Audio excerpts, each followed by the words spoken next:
طيب. بسم الله الرحمن الرحيم. الحمد لله رب العالمين، وبه نستعين على أمور الدين والدين. أشهد أن لا إله إلا الله وحده لا شريك له، وأشهد أن محمدا عبده ورسوله صلى الله عليه وعلى آله وصحبه وسلم. أما بعد.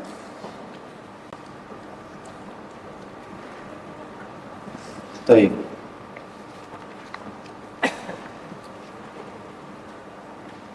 Terakhir kita menyelesaikan dari tempat yang keempat ya. Kita sudah menyelesaikan tempat yang keempat dari 6 tempat yang disebutkan oleh musannif rahimahullah. Qala rahimahullah ta'ala al-mawdi'u al-khamis qissatu al-hijrah.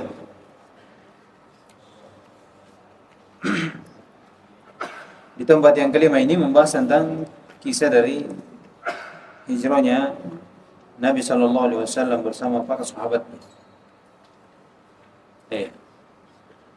Hijrahnya Nabi sallallahu alaihi wasallam bersama para sahabatnya. Dan kata hijrah sendiri itu hijrah diambil dari lafaz al-hajar, yang bermakna utruk atau dikatakan at-tark.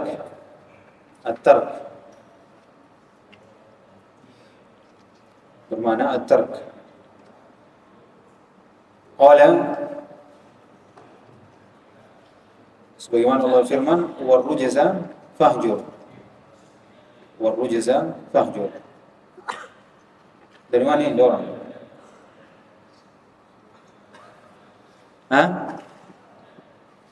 Dari rumah besar. Siapa namanya itu? Nanti namanya baru sampaikan saya di akhir supaya tidak terganggu. Nanti. Kisah itu al-hijrah. Kita selesaikan dulu dars. Baru nanti diproses. Jadi hijrah bermakna tark. Ini diambil dari firman Allah Subhanahu wa taala, "Warrujza fahjur." Ya kan? Rujz itu sudah disampaikan beberapa makna. Fahjur yaitu utruk, tinggalkan. Ya, jadi secara bahasa al-hijrah itu diambil dari kata al-hajar yang bermakna at-tark, yaitu meninggalkan.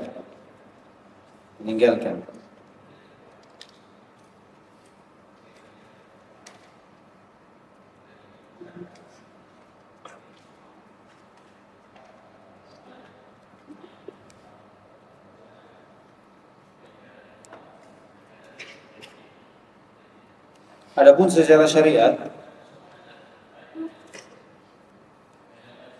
kalau secara bahasa itu luas, dikatakan hijrah. Ya. Hijrah itu dari sisi bahasa itu luas. Kalau hijrahnya pelaku maksiat, hijrahnya pelaku maksiat dari tidak kenal sunnah, tidak sholat, selalu melakukan maksiat. Ketika dia berpindah melakukan ketaatan dan meninggalkan maksiat tersebut, itu disebut hijrah tapi dari sisi bahasa. Oleh karena itu disebutkan kalau hijrahnya al-ma'asi, kata Nabi SAW, al-muhajiru man hajara ma nahallahu anhu. Jadi orang muhajir, yaitu orang yang hijrah ini, itu orang yang meninggalkan apa yang dilarang dari Allah Subhanahu wa taala dan Rasulnya. Jadi kalau orang meninggalkan maksiat itu juga dikatakan berhijrah, tapi dari sisi apa? Bahasa. Itu luas Kalau dikatakan hijrah. Hijrahnya pelaku kaum kesyirikan. Itu ketika dia meninggalkan kesyirikannya, kemudian dia menyerahkan ibadah hanya kepada Allah, itu dikatakan hijrah. Namun dari sisi apa? Bahasa. Jadi kalau bahasa itu luas. Adapun hijrah secara syariat, iya. Hijrah secara syariat ini itu perpindahan, berpindah dari negeri kesyirikan ke negeri tauhid. Berpindah dari negeri kesyirikan ke negeri tauhid. Nah, inilah hijrah Nabi sallallahu alaihi wasallam. Dan hijrahnya ini karena agama. Hijrahnya ini karena agama. Itu hijrah secara syariat. Dan ini hijrah berpindah dari negeri kesyirikan ke negeri tauhid, negeri Islam, karena agama ini sesuatu yang disyariatkan. Ya. Sesuatu yang disyariatkan sampai hari kiamat. Sampai hari kiamat. Kata Nabi SAW, la tanqati'ul hijrah hatta tanqati'al at-taubah. Tidak akan terputus syariat hijrah itu sampai terputus syariat diperintahkannya taubat. Jadi selama taubat itu masih berlaku untuk seorang hamba, maka berlaku juga syariat apa? Hijrah. Kata Nabi, wala tanqati'u at-taubah hatta tatlu'a asy-syams min maghribiha. Dan tidak akan terputus namanya taubat sampai terbit matahari di tempat terbenam. Berarti sudah apa kalau sudah kiamat. Makanya dikatakan hijrah itu sampai tegak sampai hari kiamat. Artinya tidak terputus syariat hijrah sampai hari kiamat. Sampai hari kiamat. Ini insyaallah pembahasannya mungkin kita lebih panjang lagi nanti di pembahasan Al-Qaidu atau di Al-Usul Salasa. Ya. Insyaallah kita bahas di situ nanti. Sedikit permasalahan tentang hijrah. Kita di sini mau mengambil saja faedah dari kisah hijrahnya ini, ya, tentang petikan-petikan dari pentingnya tauhid, hal yang menyempurnakan tauhid, kita mengenal kesyirikan dan tauhid, dan seterusnya dari apa yang berkaitan dengan tauhid dan kesyirikan. Itu poin yang penting supaya kita tidak terlalu panjang, karena nanti kita lewat insyaallah. Jadi itu hijrah dari sisi bahasa, sisi apa? Sisi syariat, ya.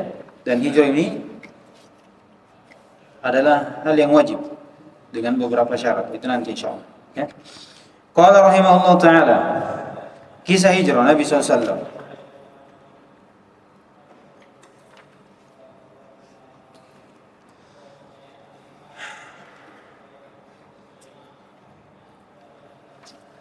Qala wa fiha, dan pada kisah ini minal fawaidi wal ibar, padanya ada faedah-faedah dan pelajaran-pelajaran ma la ya'rifuhu aktsaru man qara'aha, yang dimana tidak banyak mengetahui bagi orang-orang yang membaca kisah hijrahnya Nabi SAW.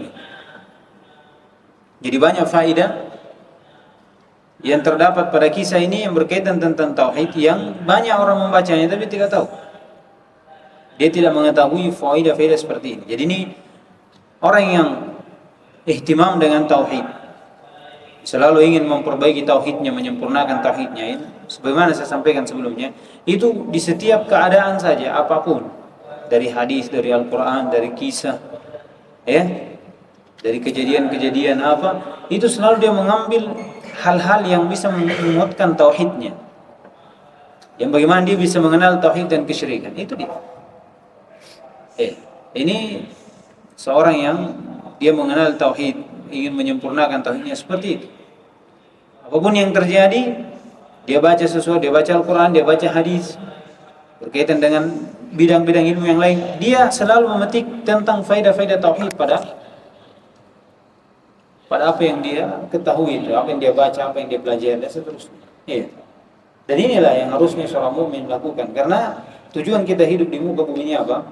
itu bertauhid. Iya, bertauhid. Jadi jangan tertipu dengan keadaan-keadaan yang lain. Iya. Dari apalagi di zaman seperti ini yang teknologi canggih, sangat canggih. Iya. Atau hal-hal yang lain dari adab-adab akhlak. Tapi bagaimana kita memandang seseorang dari tauhidnya? Iya, memandang seseorang dari tauhidnya. Jangan kita hanya memandang dari akhlak, dari perilaku. Iya, tapi kita tidak melihat tauhid dari seseorang tersebut. Misalnya seorang kita melihat orang-orang yang kafir kepada Allah Subhanahu wa taala, kita kagum terhadap akhlaknya, kebaikannya. Iya. Kita tertipu dengan akhlak seperti itu, namun kita tidak memandang apa? Iya. Maka muncullah ucapan. Iya. Dikatakan apa? Adab lebih bagus daripada ilmu mengenal Allah Subhanahu wa taala. Iya. Penting bagus akhlaknya dan seterusnya. Iya. Jangan seperti itu, jangan tertipu dengan hal seperti itu. Tapi bagaimana seorang memandang tauhidnya, itu pokok utama. Pokok utama dalam kehidupan, ya. Bagaimana seorang baik tauhidnya kepada Allah Subhanahu wa taala. Termasuk dalam kisah ini. Kata beliau, "Fiha min al-fawaid wal 'ibar ma la ya'rifuhu aktsaru man qara'aha." Iya. Jadi padanya terdapat ibrah, fawaidah dan pelajaran-pelajaran yang tidak diketahui kebanyakan dari siapa yang membaca dari kisah ini. Baca dari kisah ini. Kata beliau, walakinna muradana al-an, tetapi keinginan kami sekarang adalah mas'alatun min masailiha, yaitu satu masalah dari masail-masail yang terdapat pada kisah ini. Wahia anna min ashabi Rasulillah sallallahu alaihi wasallam, lihat bahwasanya ada sebagian dari sahabat Rasulullah, man lam yuhajir min ghairi syakkin fi din, ada yang tidak ikut berhijrah bersama Nabi SAW. Iya. Namun dia tidak hijrah bukan karena dia ragu pada agama Nabi, tidak.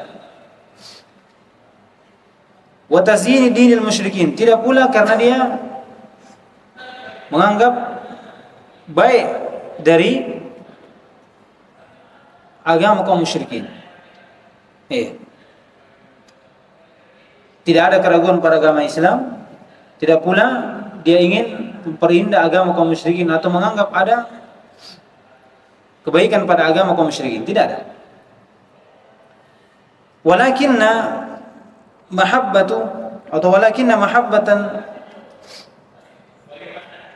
li ahli wal mali wal watan, akan tetapi karena adanya kecintaan terhadap keluarga yang ditinggal, harta yang dimiliki, atau tempat.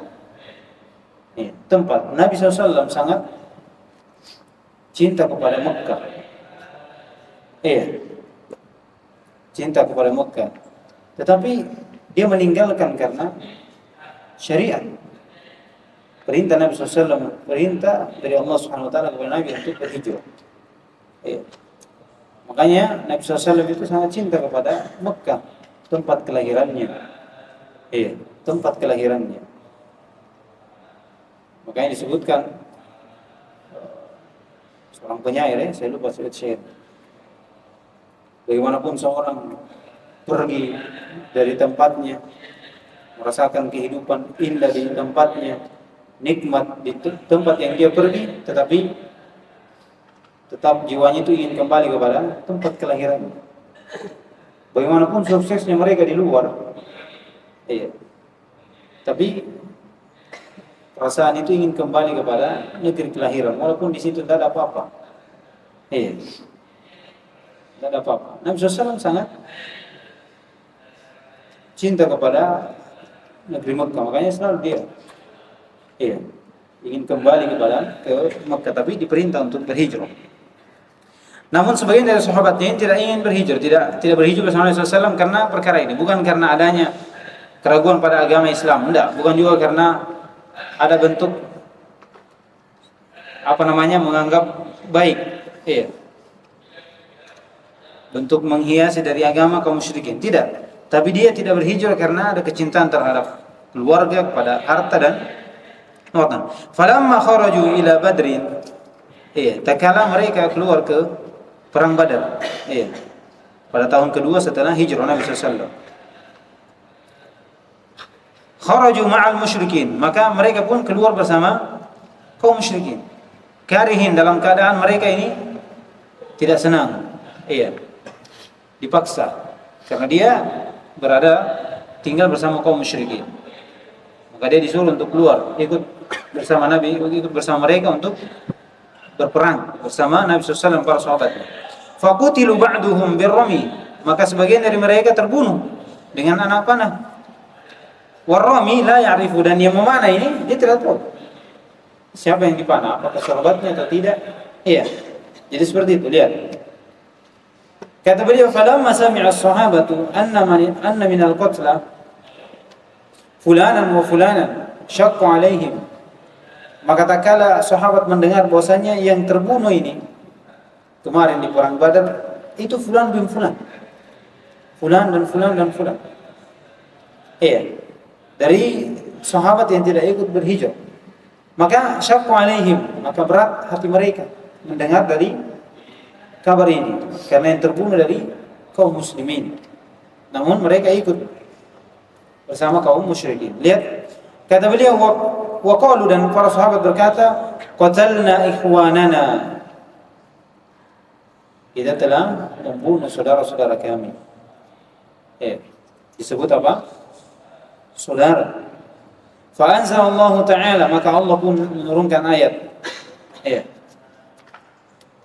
Innal ladzina tawaffahumul malaikatu zalimi anfusihim. Ini dalam ayat.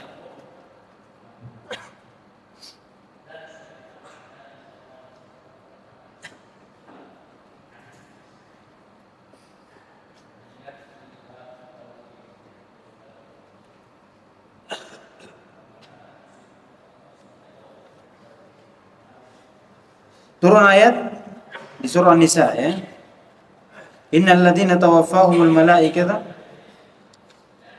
zalimi anfusihim.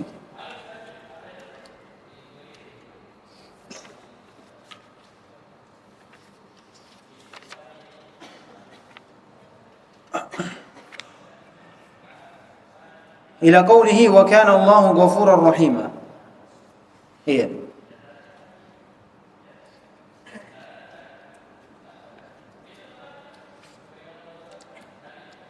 Ini 3 ayat, ayat 97, 98 atau 4 ayat? 3 ayat. Apa setelahnya ini?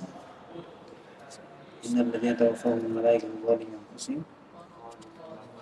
Qalu fima kuntum.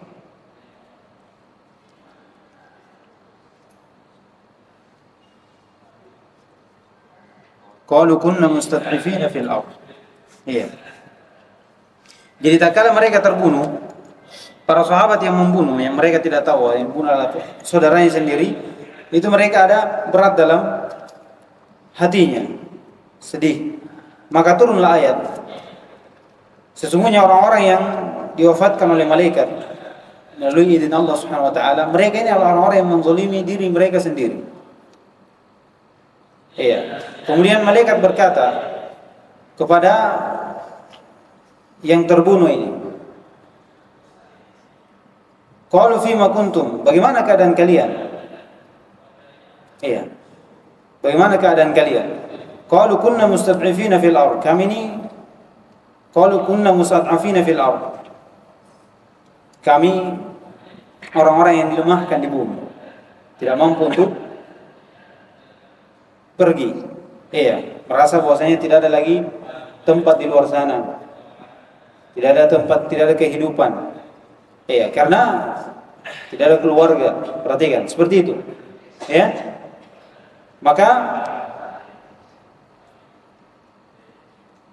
Dilanjutkan ayat, qalu alam takun ardullahi wasi'ah fatuhajiru fiha. Dalam ayat lanjutan seperti itu. Maka malaikat berkata, bukankah bumi Allah Subhanahu wa taala itu luas? Maka engkau berhijrah. Iya, ke bumi Allah Subhanahu wa taala yang luas itu. Maka cari di situ tempat yang bagus. Di situ ada sumber makanan, mendapatkan harta. Iya. Kalau di situ bisa berkeluarga kembali. Iya, kekhawatiranmu dari apa yang kau tinggalkan bisa kau dapatkan di sana. Itu maksudnya. Iya. Jadi kisah ini bagaimana para sahabat tidak ikut berhijrah karena perkara dunia.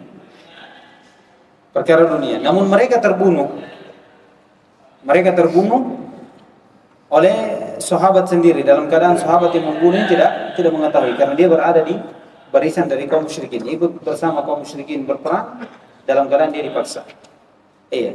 Dan keadaan dari sahabat ini itu bukan dia meninggalkan, dia tidak ingin berhijrah karena ragu pada agama. Karena kalau dia ragu pada agama atau dia ada bentuk ingin menghiasi dari agama kaum musyrikin, ini dari bentuk kekufuran. Paham? Iya. Maka dari apa yang dilakukan para sahabat ini yang tidak berhijrah itu bukan kekufuran. Pertama karena masih dianggap sahabat. Yang kedua masih disebut dengan saudara. Yang ketiga dalam Al-Quran, tak kala malaikat berkata, ya kan? Di ayat, innal ladzina tawaffahumul malaikatu zalimi anfusihim qalu fima kuntum. Lihat bagaimana keadaan kalian. Bagaimana keadaan kalian? Tidak bertanya malaikat, kaifa sidqukum fi dini Muhammad? Bagaimana kejujuran kalian terhadap agama Muhammad? Tidak. Karena mereka ini tidak ada keraguan pada agama Muhammad. Mereka yakin dengan agama Nabi Muhammad dan mereka tidak ada cinta kepada agama kaum musyrikin. Tidak ingin menghiasi dengan dan seterusnya. Mereka hanya ingin apa? Meninggalkan, tidak ingin hijrah bersama Nabi karena apa? Karena sekedar masih ingin mendapatkan hartanya. Makanya tak dikatakan qalu fima kuntum qalu kunna mustad'afina fil ardh. Iya. Ini alasannya. Kemudian malaikat mengatakan dalam Al-Qur'an sini dikatakan oleh Allah Subhanahu wa taala qalu alam takun ardullahi wasi'ah fatuhajiru fiha. Iya. Jadi malaikat tidak mendustakan apa? Pengakuan dari sahabat ini. Artinya mereka meninggalkan, tidak ikut hijrah bersama Nabi bukan karena apa? Mereka ingin dia ragu pada agama, tidak. Mereka juga tidak ada cinta kepada agama kaum musyrikin, tidak ada. Murni karena apa? Karena dunia. Makanya tak kali dikatakan, bagaimana keadaan kalian? Kami ini mustad'afina fil ardh. Iya. Tidak bisa apa-apa di bumi. Iya. Kami meninggalkan bumi, tempat kami. Kami meninggalkan harta kami. Ketika kami berangkat, kami tidak bisa apa-apa. Ini yang benar dalam apa yang mereka ucapkan. Makanya kata malaikat, iya, sebagaimana disebutkan dalam Al-Quran ya, qalu alam takun ardullahi wasi'ah. Tidak mengatakan apa? Kadzabtum. Iya, kadzabtum. Jadi ini kisah, iya, bagaimana Allah Subhanahu wa taala memberi apa? Memberi celaan terhadap orang-orang yang tidak ikut bersama Nabi SAW, walaupun itu sahabat. Iya. Jadi dalam kisah ini turun ayat ini bagaimana Allah Subhanahu wa taala memberi celaan terhadap mereka. Dari sisi apa? Dari sisi seorang yang tidak ikut terhadap Nabi SAW. Iya. Tidak mendengar dari perintah Rasulullah SAW. Makanya dikatakan innal ladzina tawaffahumul malaikatu zalimi anfusihim. Mereka ini orang-orang yang menzalimi diri mereka sendiri karena tidak ada ketaatan kepada Nabi Muhammad SAW. Ya, ini kisahnya. Sekarang kita ambil ibrah dari apa yang disebutkan oleh musannif. Jadi itu kisahnya, dipahami ya. Kemudian kata beliau, faman ta'ammal qissatahum. Maka siapa yang memperhatikan dari kisah mereka ini, wa ta'ammala qaula sahabat, dan mereka juga memperhatikan ucapannya sahabat. Jadi perhatikan kisahnya, kenapa mereka tidak mau hijrah dan bagaimana ucapannya sahabat tatkala mereka membunuh para saudaranya yang ikut bersama kaum musyrikin di perang Badar. Qala qatalna ikhwanana, mereka mengatakan kami membunuh saudara-saudara kami.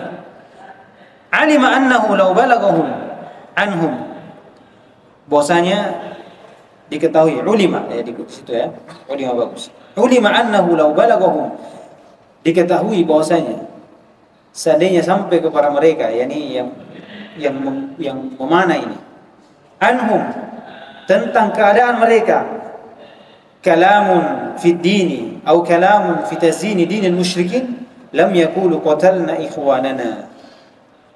Seandainya sampai kepada mereka, maksudnya ada berita bahwasanya sahabat ini yang mereka tidak berhijrah kepada Nabi SAW, ikut bersama Nabi SAW hijrah, yang terbunuh di perang Badar, yang dibunuh oleh sahabat sendiri, seandainya sampai kepada mereka berita tentang keadaan mereka, bahwasanya mereka bicara pada agama Muhammad, mencela, merendahkan, atau mereka ini menghiasi agama kaum musyrikin, membela, menganggap baik, maka kata beliau, lam yaqulu, maka para sahabat yang membunuh sahabatnya sendiri, pasti mereka tidak akan mengatakan qatalna ikhwanana. Tidak. Karena seorang kalau sudah keluar dari Islam, itu bukan saudara semuslim lagi. Ya, maka tidak lagi disebut dengan saudara apa? Saudara semuslim. Bukan lagi disebut sebagai ikhwah. Tapi di sini para sahabat masih menyebut apa? Ikhwanana. Berarti mereka murni tidak ikut bersama Nabi SAW dalam hijrah karena apa? Karena dunia, bukan karena ragu pada agama Islam, dan bukan karena ingin memberi hiasan kepada agama kaum musyrikin. Kata beliau,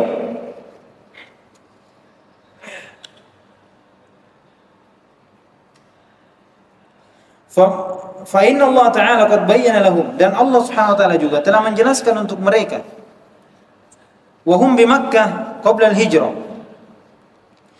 dan mereka ini di Mekah, para sahabat sebelum hijrah Nabi SAW, anna dhalika kufrun ba'da al-iman, bahwasanya seorang yang dia beriman kemudian mereka mengikuti kaum musyrikin, dari ucapannya, dari perbuatannya, dalam keadaan tidak ada paksaan pada hal tersebut, ada loyalitas terhadap kaum musyrikin, karena ada kecintaan kepada kaum musyrikin, maka itu adalah kekufuran setelah keimanan. Namun tak kala dia bersama kaum musyrikin, hidup bersama kaum musyrikin karena dunia, kemudian masuk di dalamnya perkara-perkara yang zahirnya adalah bentuk melawan dari agama Nabi Muhammad SAW, namun dalam keadaan dia terpaksa, maka itu bukanlah disebut apa? Kekufuran setelah keimanan. Allah SWT jelaskan kepada mereka keadaan orang seperti ini, bahwasanya orang yang seperti itu ketika dia tidak ada paksaan, maka itu adalah kekufuran setelah keimanan. Namun ketika tidak ada paksaan, maka itu bukan kekufuran. Kata biqaulihi ta'ala, man kafara billahi min ba'di imanihi illa man ukriha wa qalbuhu mutmainnun bil iman. Siapa yang kufur kepada Allah setelah keimanannya, ketika dia beriman kemudian dia kufur karena mereka ikut bersama kaum musyrikin dalam keadaan mereka ridho, ingin merendahkan agama kaum muslimin, ingin mencela agama kaum muslimin, ingin menghiasi dari agama kaum musyrikin, maka ini kekufuran setelah keimanan. Namun illa man ukriha, kecuali kalau siapa yang dipaksa. Para sahabat ikut bersama kaum musyrikin di perang Badar dalam keadaan apa? Dipaksa. Illa man ukriha wa qalbuhu mutmainnun bil iman. Kalau keadaan seperti ini, maka itu tidak dianggap apa? Seorang yang kufur terhadap agama. Qala wa ablaghu min hada ma taqaddama min kalamillahi ta'ala fihim, dan yang lebih dalam lagi daripada ini adalah apa yang terberlalu dari ucapan Allah Subhanahu wa taala pada mereka. Fa innal malaikata, karena para malaikat ini berkata, fima kuntum, qalu fima kuntum, bagaimana keadaan kalian? Kenapa kalian tidak mau hijrah bersama Nabi? Bukan dikatakan bagaimana kejujuran kalian terhadap agama Islam. Tidak. Karena sudah diketahui kejujurannya terhadap agama Islam. Mereka tidak ada keraguan pada agama Islam. Mereka tidak ada tazyin terhadap agama dari kaum musyrikin. Walam yaqulu, dan malaikat tidak berkata, kaifa tasdiqukum, bagaimana pembenaran kalian terhadap agama Islam. Tidak ada. Karena sudah diketahui. Qalu kunna mustad'afina fil ardh. Iya, kami lemah, tertindas di mana? Di bumi. Kami tidak memiliki harta kalau kami pergi. Keluarga kami ada, negeri kami ada. Rasa khawatir terhadap dunia. Iya. Rasa khawatir terhadap dunia. Qala walam yaqulu kadzabtum, dan katakanlah mereka mengatakan kunna mustad'afina fil ard, malaikat tidak mengatakan apa? Kadzabtum. Tapi mengatakan apa? Alam takun ardullahi wasi'ah fatuhajiru fiha. Iya. Berarti apa yang diucapkan ini benar? Benar. Seandainya dusta, maka malaikat mengatakan qalu kadzabtum. Kata beliau, mislu ma yaqulu Allahu wal malaikatu lil mujahid alladhi yaqulu jahadtu fi sabilika hatta qutiltu fayaqulu Allahu kadzabta wa taqulu al malaikatu kadzabta bal qatalta liyuqal jari wa kadzalika yaquluna lil alim wal mutasaddiq kadzabta bal ta'allamta liyuqal alim wa tasaddaqta liyuqal jawad. Lihat. Seandainya mereka ini yang mengatakan qalu kunna mustad'afina fil ardh, maka malaikat dan Allah pasti akan membenarkan pendustaan mereka. Sebagaimana dalam kisah ini, tak kala seorang yang disebut apa? Orang yang ingin berjihad.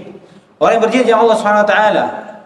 Tak kala di hari kiamat nanti ini 3 orang, awal mutusa'ar Yaumal Qiyamati finnar. Pertama kali nanti dicelupkan di api neraka ini 3 orang ini. Dipanggang pada hari kiamat 3 orang ini. Mujahid, alim, qari atau mutasaddiq. Iya. Jadi seorang yang dia memperlihatkan bahwasanya dia adalah seorang mujahid di jalan Allah Subhanahu wa taala. Namun dalam hatinya tersembunyi ada maksud lain dari hal tersebut. Makanya tak kala hari kiamat ditanya, dia berkata kepada Allah dan malaikat, jahadtu fi sabilik, saya berjihad di jalanmu karena kemudian saya terbunuh, maka balas. Artinya saya orang-orang yang termasuk dari syuhada, mati syahid. Iya. Dia mengharap balasan dari orang yang mati syahid. Apa kata Allah dan malaikat? Kadzabta. Kamu dusta. Kamu itu berjihad supaya kamu dibilang orang yang pemberani. Itu saja. Iya. Itu saja. Kemudian lil alim. Saya belajar supaya saya ini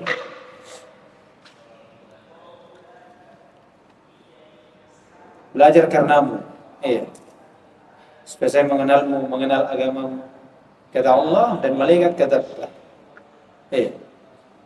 kamu belajar supaya kau dibilang alim, punya ilmu. Ini hati-hati belajar ya. Kita semua dapat ini. Perbaiki niat kita. Kita duduk, jangan sampai kita belajar bertahun-tahun cuma karena niat rendah seperti itu. Kemudian begitu pula al-mutasaddiq. Kenapa dikatakan selalu bersedekah? Diakui saya bersedekah karenamu. Tapi kata malaikat dan Allah Subhanahu wa taala, kadzabta. Kamu itu bersedekah supaya kau dibilang orang dermawan. Begitu pula yang belajar Al-Qur'an. Belajar Al-Qur'an seakan-akan dia ikhlas, memperlihatkan keikhlasan kepada Allah Subhanahu wa taala. Tak kala ditanya, saya ini belajar karena ikhlas. Ikhlas kepadamu supaya saya mengenal, saya tahu baca Quran dan saya terusnya.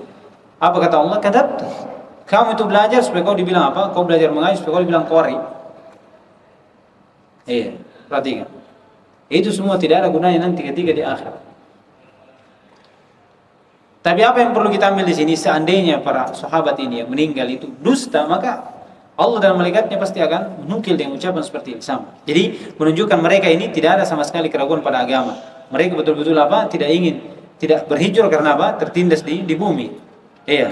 Karena hartanya, karena keluarganya dan karena negerinya. Qala amma haula, apapun mereka ini falam yukadzibuhum, Allah Subhanahu wa taala atau malaikat tidak mendustakan mereka, bal ajabuhum biqaulihim, bahkan mereka menjawab ucapannya biqaulihim, dengan ucapan qalu alam takun ardullahi wasi'a fatuhajiru fiha. Iya. Kemudian wa yazidu dzalika idahan, dan nambah dari hal tersebut penjelasan lil arifi wal jahil, untuk orang yang tahu dan yang tidak tahu. Al-ayah allati ba'daha, ayat yang setelahnya, wa hiya qauluhu ta'ala illa al-mustad'afina min ar-rijali wan nisa'i wal wildan la yastati'una hilatan wa la yahtaduna sabila. Iya. Kemudian seorang itu wajib, ini maksudnya seorang itu wajib berhijrah. Iya. Dengan dua syarat ini. Ini syarat pertama ya, ketika dia mampu untuk berhijrah. Iya, makanya dikatakan kecuali orang yang tertindas dari laki-laki dan perempuan atau anak-anak atau orang tua yang mereka tidak mampu untuk mendapatkan tempat jalan untuk keluar dari negerinya. Maka ini membahas tentang apa? Tentang syarat diwajibkannya hijrah. Itu ada dua, nanti insyaallah kita sebutkan nanti di usul salat. Qala fa hadha awdahu jiddan, maka ini sangat jelas. Anna haula, mereka ini kharaju minal wa'id, keluar dari ancaman. Iya, falam yabqa syubhatan, maka tidak tersisa lagi yang namanya syubhat. Lakin liman talaba al-ilm, tapi untuk orang yang menuntut ilmu, bi khilafi man lam yatlubhu, kecuali berbeda dengan orang yang tidak menuntut ilmu. Bal qala Allah fihim summun bukmun umyun fahum la yarji'un. Mereka ini tuli, bisu, buta, dan mereka tidak akan kembali. Iya. Mereka tidak akan kembali. Jadi ini ayat bagaimana mengkisahkan kepada kita akan kisah dari sahabat ini. Mereka tidak berhijrah kepada Nabi SAW. Kata beliau, "Wa man fahima hadzal mawdi'", siapa yang paham tempat ini, walladhi qablah, dan yang sebelumnya juga, fahima kalam al-Hasan al-Basri, maka dia akan paham ucapannya Hasan al-Basri. Qala, tak kali berkata, laisa al-imanu bit-tahalli wala bit-tamanni, walakin ma waqara fil qulubi wa saddaqathu al-a'mal. Dzalika anna Allah Ta'ala yaqulu ilaihi yas'adul kalimu at-thayyib wal 'amalu as-salihu yarfa'uhu. Demikian itu Allah Subhanahu wa taala firman, ilaihi yas'adul kalim, kepada Allah lah naik dari ucapan-ucapan baik itu, wal 'amalu as-salihu yarfa'uhu, dan amalan saleh yang akan mengangkat dari ucapan-ucapan baik itu. Jadi kata beliau, siapa yang paham ucapan ini, tempat ini, maka dia akan paham bagaimana ucapan Hasan al-Basri ini. Kata beliau, bukanlah iman itu dengan tahalli wa tamanni, dengan menghiasi saja dan bentuk angan-angan saja. Itu bukan iman. Iya. Dengan bentuk hiasan saja dan bentuk angan-angan. Walakin, akan tetapi ma waqara fil qulub, apa yang tertanam dalam hati,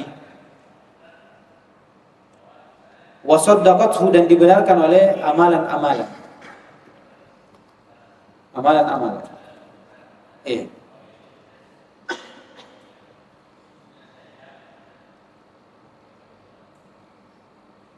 Di antara amalan itu adalah hijrah. Di antara amalan adalah hijrah. Jadi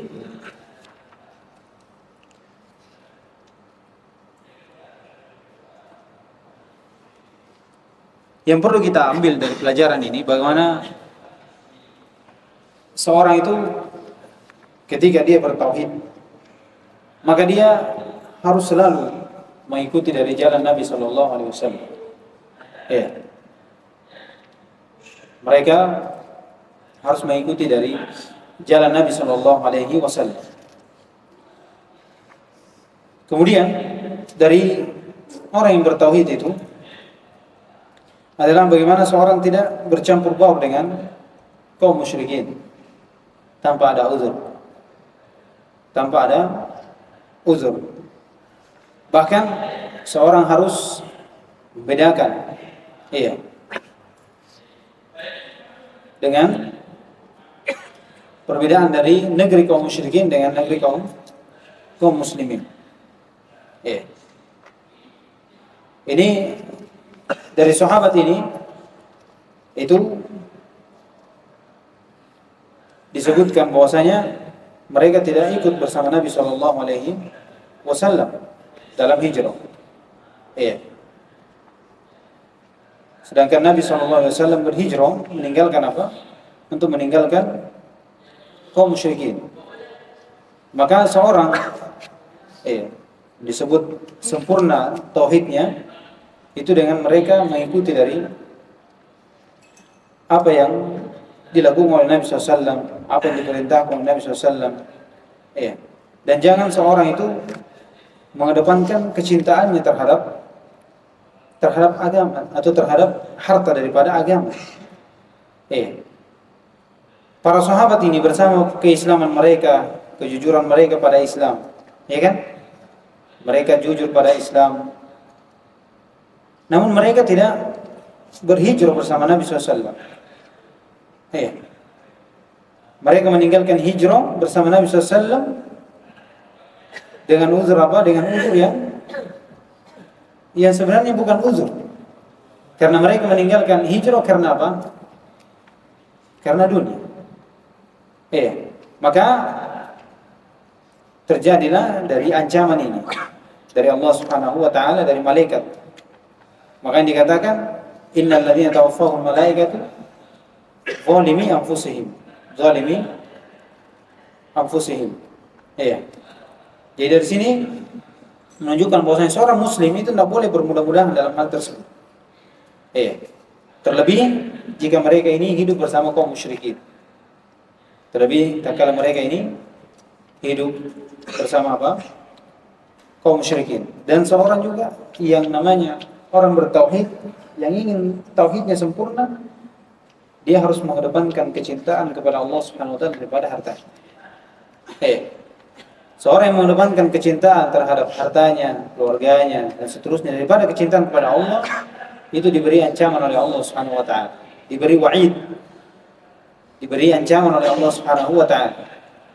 Kata Allah Subhanahu wa taala, "Qul in kana aba'ukum wa abna'ukum wa ikhwanukum wa azwajukum wa 'ashiratukum wa amwalukum iktaraftumuha wa tijaratun takhshawna kasadaha wa masakin tardawnaha ahabba ilaykum min Allahi wa rasulihi wa jihadin fi sabilillah fatarabbasu hatta ya'ti Allah bi amri." Katakan Muhammad, sungguhnya orang-orang yang bapak-bapak mereka, anak-anak mereka, saudara-saudara mereka, istri-istri mereka, keluarga-keluarga mereka, harta mereka yang mereka cari, atau perdagangan mereka yang mereka takut akan rugi, atau tempat tinggal mereka yang mereka cintai, apakah mereka lebih cinta kepada harta tersebut daripada Allah Subhanahu wa taala? Katakan orang-orang yang seperti ini, tarabbasu, maka tunggu ancaman Allah, tunggu adab Allah Subhanahu wa taala. Jadi ancaman ini berlaku untuk orang-orang yang bertauhid, yang mereka mengedepankan cinta kepada selain Allah Subhanahu wa taala, mengedepankan cinta kepada harta, kepada keluarga daripada Allah Subhanahu wa taala. Dalam hadis lain riwayat Abu Hurairah, kata Nabi SAW, salah satu man kunna fihi wajada halawatal iman. Ada tiga, siapa yang dapati tiga ini maka dia akan mendapati manisnya, siapa yang bersamanya akan mendapati manisnya iman. Yaitu apa? Ayakun Allah wa Rasul ahabbu ilaihi mimma siwahuma. Adalah Allah Subhanahu wa taala Rasulnya yang lebih dia cintai daripada selainnya. Jadi bagaimana kita mau merasakan minimanya iman? Dengan mengedepankan kecintaan kepada Allah dan Rasulnya daripada apa? Selain keduanya, dari harta dan dunia dan selainnya, selain dari Allah Subhanahu wa taala. Jadi ini faedah yang kita ambil secara umum, bahwasanya seorang yang bertauhid itu dia harus taat kepada Nabi SAW. Mengikuti dari jalan-jalannya, apa yang diperintahkan. Yang kedua, seorang yang bertauhid jangan dia bercampur baur dengan apa? Kaum musyrikin tanpa ada uzur. Tanpa ada uzur. Kemudian yang ketiga, seorang itu orang yang bertauhid harus mengedepankan kecintaannya kepada Allah daripada selain dari keduanya. pada Allah dan Rasulnya selain daripada keduanya. Ini dari hal yang menyempurnakan apa? Tauhid. Hal yang menyempurnakan tauhid. Jadi ini poin penting yang kita dapati dari beberapa hal terkait dengan kisah dari hijrah ini. Kisah dari hijrah ini. Ya. Nah, saya kira cukup dulu. Insyaallah kita lanjutkan nanti pertemuan berikutnya. Di pertemuan terakhir ya, di tempat yang ke-6 yaitu kisah dari kemurtadan setelah meninggalnya Nabi SAW. Baik, sekira dulu subhanallah walhamdulillah la ilaha illa anta astaghfiruka wa atubu ilaik.